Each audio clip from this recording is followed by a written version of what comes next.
Muri yeZimbabwe aiwa kana kune munhu anovhura hombe aiwa kune munhu anonzi Madzibaba weshanduko watiri kuona ari kutendera mazuva ano anenge akapfeka gamendi rake reblue netsvimbo akabata tsvimbo yeblue aiwa mukomana iye anovhura hombe nekuti anoti aiwa kune mapolitical party emhanga-mhanga obva ataura kuti kunyange neZANU-PF ipolitical party yemhanga-mhanga amenoti confidence yake anodziwanepi muri yeZimbabwe. Saka muendera mberi nenyaya iyi aiwa ndokurudzira vosubscribe wolaika wotina on the bell icon tambochana maupdates andokupa pano paZim News Live. Nekuti muri yeZimbabwe nhau dzibuda dzinonyogwa dzichinzi muhurukuro pakuvigwa kwaMoblessing Ali mushure mekubva kumemorial service yatapfuma neemasaya. Madzibaba weshanduko vanoti mamwe mapato ezvematongero enyika muZimbabwe mahombwe chaiwo. Madzibaba weshanduko vanotiwo kana ini mota yacho ndakatoiramba handiide, mutungamiri wangu ndivaNelson CHAMISA chete.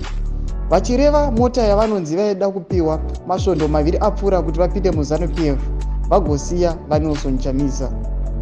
Saka muri yeZimbabwe aiwa ndo mashoko ane achitaugwa naMadzibaba weshanduko aiwa vachitaura kuti ini kunyange motokari ndakanatoinzi yautore motokari usiye zvaNelson CHAMISA uye upinde muZANU-PF vakati aiwa ndakairamba. Muri yeZimbabwe amenoti zvivindi zvakadai so munhu uyu confidence dzake aiwa kuda kuenda kuna Nelson CHAMISA dziri papi. Muri yeZimbabwe chimbotiudzai mafungiro enyu munoti kudii pamusoro penyaya iyi, sei achida kuramba kuna Nelson CHAMISA, sei akaramba motokari nekuti mazuva ano nyange ndikanzi piwa motokari iyi haindogona kuitora. Chimbotiudzai mafungiro enyu munoti kudii pamusoro penyaya iyi.